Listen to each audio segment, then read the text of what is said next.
good day and service.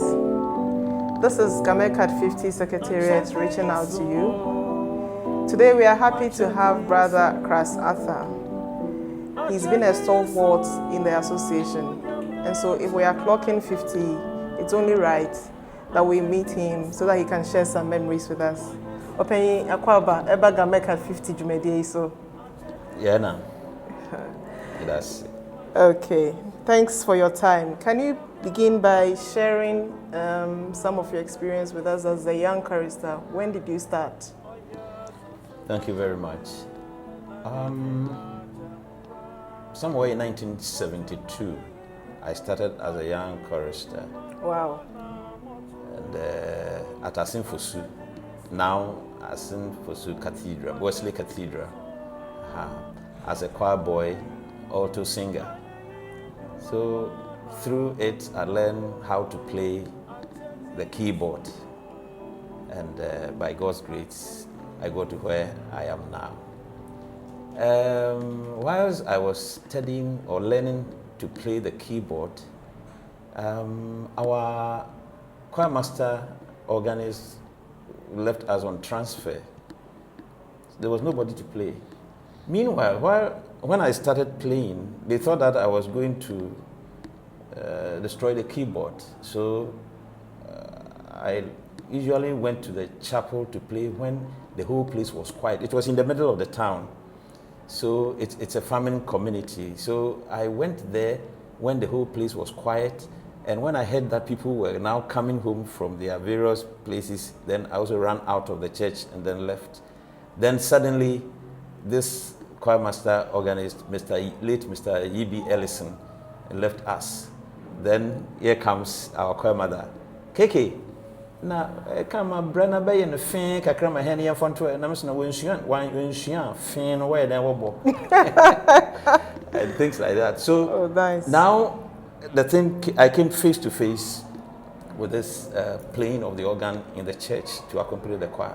And the teaching as well. And the teaching. No, the teaching hasn't started. There was somebody who could teach, except that he could not play. So when it became visible that now you are going to be our organist, that day I prepared. I took the hymns from them and I studied it. When I got to the church, out of anxiety or something, I fell sick. I was hospitalized eventually. So I was not able to play that day. So after 2 weeks, when I came back, then I had the confidence now to play as the organist of Fosu Methodist Church Choir, now as in Fosu Wesley Methodist Cathedral. Great. So that's how I started.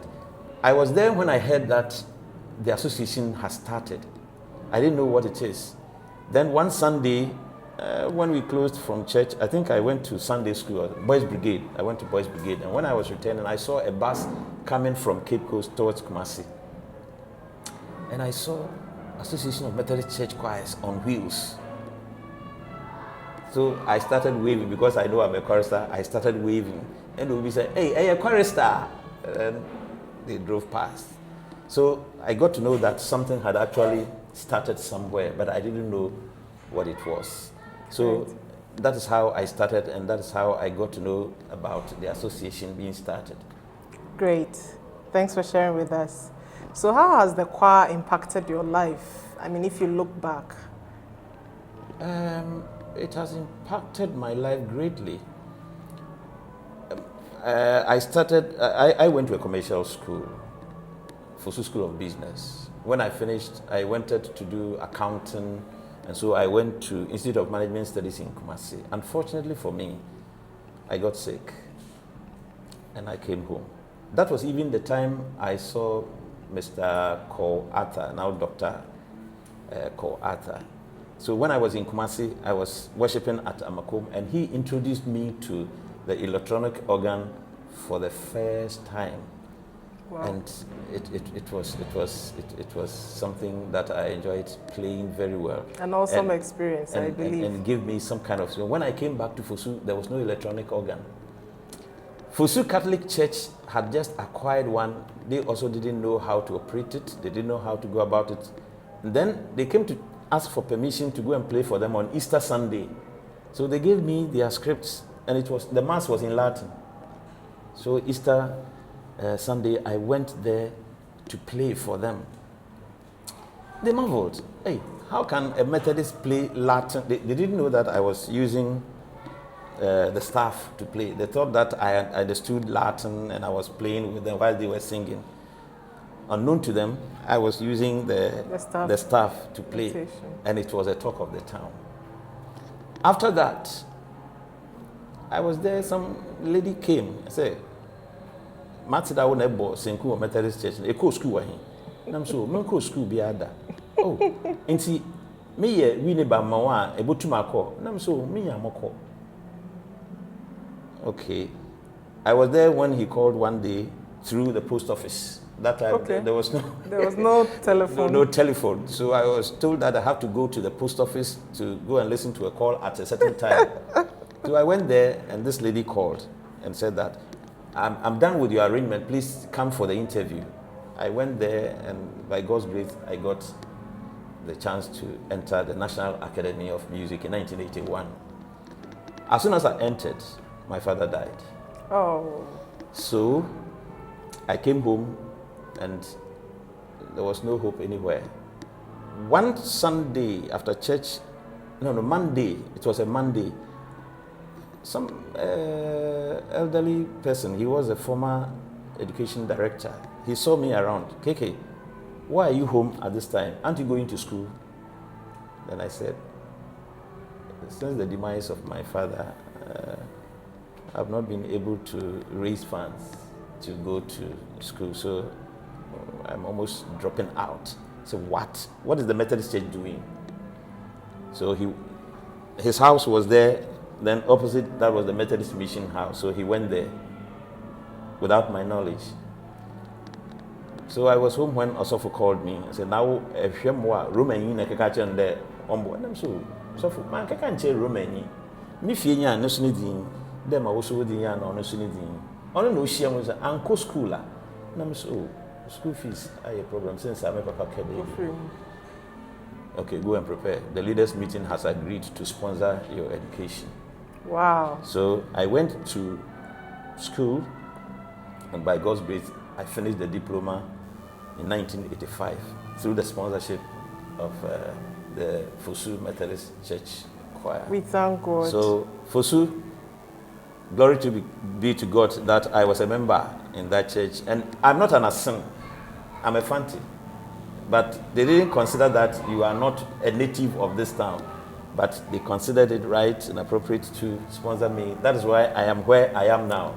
Thanks be to God, and thanks be to God. Actually, being a member of that choir has impacted my life, if I should say that. Yes, so that is how I would put it. Great.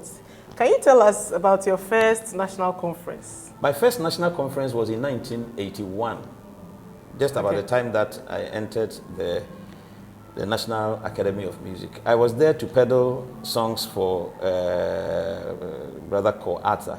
Okay. He had then done his Kukwadu Fienyum. He needed someone to serve for him. And because I was with him in Kumasi, he gave them to me to serve for him. That was my first conference. When I was selling the sheets, my attention was also at the assembly hall. The type of music that was coming, I couldn't stand. So I left the things there and went into the assembly hall. That's the power of music. Yes, to listen to the type of people who are singing, who is playing what, who is doing that. And I thought it was a great experience for me. That was my first conference. I hadn't attended any conference before. So after hearing that, I thought that no, anytime they were singing, I had to be in their midst to learn a few things. And I always sat by the keyboard to know, to learn from those who are playing, and then a few other things to add to what I knew already. Great.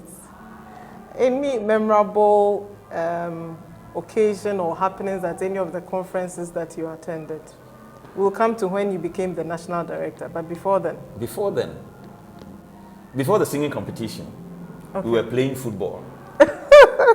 Okay, I've heard about that. We were playing football. So when we went, every district then brought a team. So we were playing. I was with the Cape Coast district. And one day we were playing at the same Sunyani at Sunyani conference.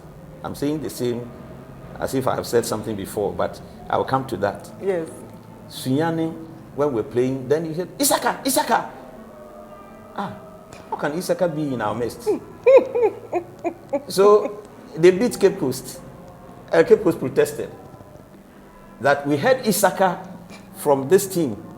We want to investigate. Who are those? Eventually, it turned out to be that they went to hire some players. So they brought in some mercenaries. They brought in some mercenaries to come and beat Cape Coast. We didn't understand. And we said, no, as for this one, we had been beaten already. So there was nothing. We did a protest, all right. They found out that those people were mercenaries that were brought in to come and defeat us. They couldn't give back our points anyway. So we were kicked out of the game. The competition. That was how we came together to make fun. And before singing competition came in. I guess that was even the reason why they put aside the football idea and then went back for this, because we are a singing group. Why should we come and play football while singing is there? So that was the time the singing competition idea started evolving. And the first one was in 84? Yes, the first one was in 84. And then back to Sunyani. Yes. Hey, we were there, and it was announced on the conference opening, that somebody had donated a cow, and it was like Kotoko has scored a goal. Hey, Then by the close of Saturday, we got wind that the cow had vanished. Hey, about sending a whole cow. Where the empty, it's what a chin or him. No sunny cray, Obiari one name, she moved why. And the conference, it was almost mad. So which year was this? I've forgotten the year. Okay. I believe we can make reference to that later. Yes, we can make reference to that later.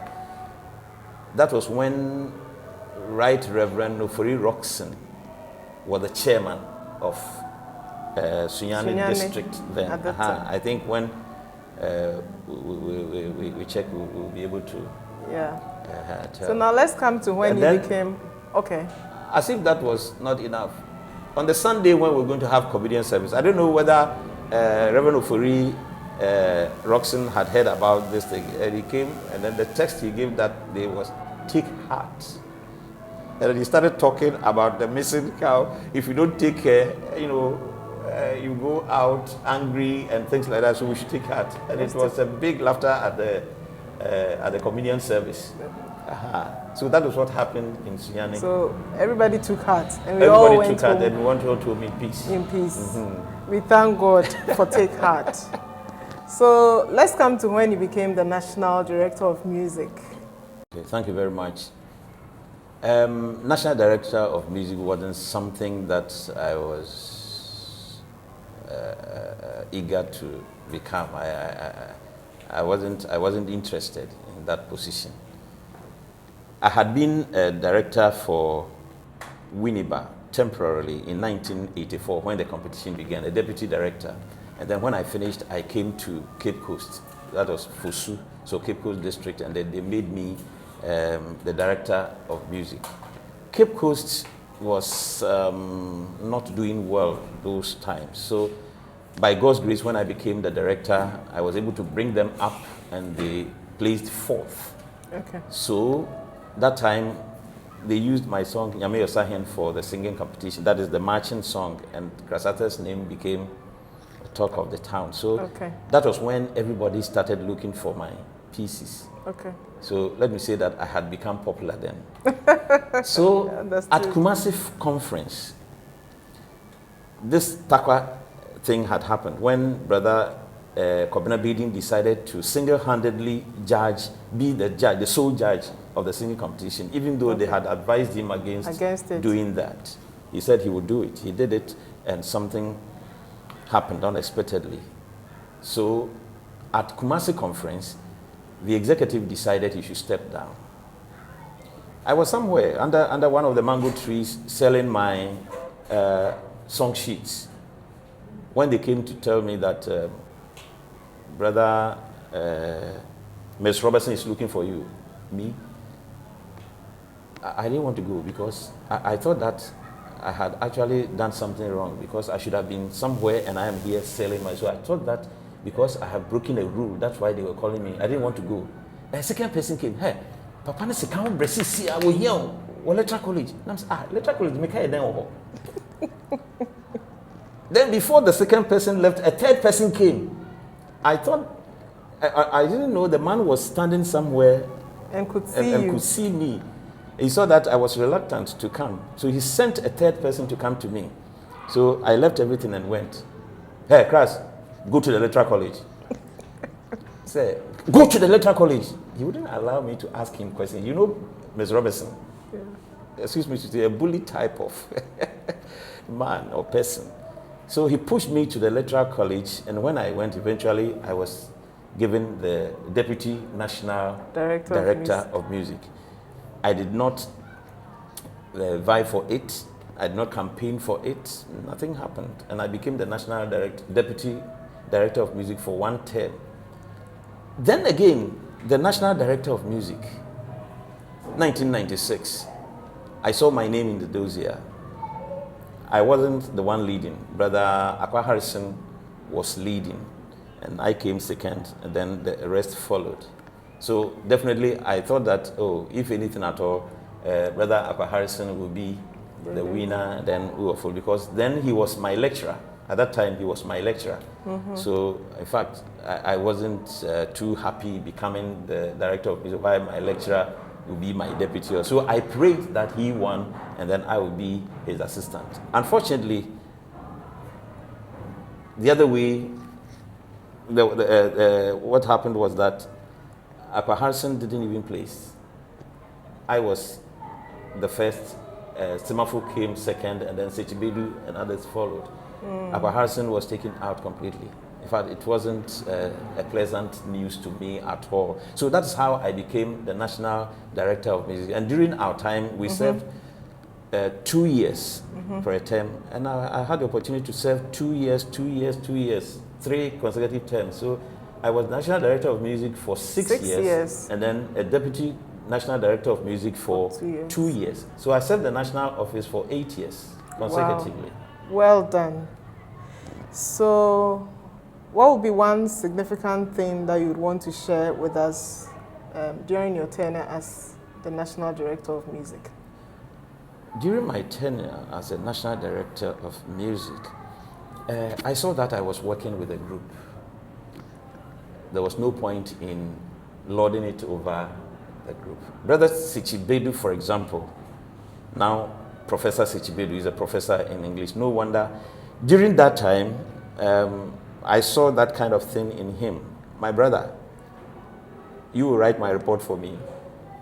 Not that I wouldn't be able to write, but because he's an English person, I thought that I should give him that opportunity to also... And then promote him. And then promote him. And during workshops, Semafuata, you will do this. Brother Sechibedu, you, even on national platforms where I should be leading, I gave them the opportunity. So there was that kind of collaboration and teamwork among the national directorates. So we were very nice, and everything went on well. And I think that those who are on now and subsequent directors of music down to the circuit, everybody should learn from that. It's good to be a team player, than lording it over others as if you were the only person. During those days, Brother E.C. Bilson, when I was the deputy, he was the senior or junior? Junior. He was the director. And during their time, we didn't have enough, let me say, academic or professional musicians. So everything you brought on board, everybody took it. Everything you brought. But after my tenure, or even during my tenure, we had so many professional musicians, diplomates, degree holders, and others. So if you went to a workshop, it wasn't easy. Now people were talking music. So if you are national director of music, you have to prepare very well to be able to deliver, to be able to answer to the questions that are coming from the floor and things like that. Great. So it wasn't easy. It was the hottest seat of the association. Some of us were still in the primary school. So which of our forebears do you fondly remember? I will never forget. And tell us just 1 minute about him or her. I will never forget Ms. Robertson. Okay. Ms. Robertson, everybody knew him as a bully, but he was not. He always wanted to make sure that things were done and were done right. Until I had the opportunity to live in his house when I was a student. Okay. When I was doing a post-diploma at Union, I didn't get accommodation, so I went to live in his house. Okay. And I saw that he was a great man. But I liked him because, he would do all the rough things. And when everything was well done, then he would start laughing. So he's someone that I fondly remember. And somebody who kept you on your toes. Ace always made sure that I did the right thing. So GHAMECC is turning 50. Looking into the future, what kind of advice would you give to the young and up-and-coming choristers? Fine. The young and up-and-coming choristers. We are told that we are choral evangelists. If you are an evangelist, then it means that you are carrying the word of God and you are spreading it to people who do not know or who do not understand. I can't be an evangelist and live anyhow. So if I'm a choral evangelist, first of all, I must know that I'm carrying the word of God. I am singing it. My lifestyle must correspond to the word that I am preaching or I am singing. I can't do it anyhow. Great. So up-and-coming choristers should know that. Many choristers are doing things wrongly because they don't understand what they are in for. Who has called you? If you understand that it is God that has called you, you will sit up and do God's bidding. In that case, you do things right. Thank you very much. So as we turn 50, in your final words, any goodwill message to all choristers of the association? GHAMECC is 50 years. I am thankful to God that within this 50 years of the association, I have been part and I have played a part until this time that the association is turning 50. And I'm grateful to God for giving me the opportunity to serve. I thank God, and I thank God for the association. Through the association, the Lord has blessed me. I am where I am. It's because I was given the platform to do certain things, and now I'm known in the whole connection. I'm saying this, and I'm giving it out as a message to the younger ones. Do your work wholeheartedly. MHB 601 says, though they who work without complaining do the holy will of God. Because I did the holy will of God, God lifted me up, and this is where I am. You don't know where you will be. So, as we are preparing for this 50 years anniversary and looking beyond another 50 years, maybe that time we will not be there, you will be there. Try to do the holy things of God so that you will also be blessed. Thank you very much for your time. And to our fellow choristers, let us serve the present age and fulfill our calling as choristers as we even turn 50. Thank you for your time. Bye for now.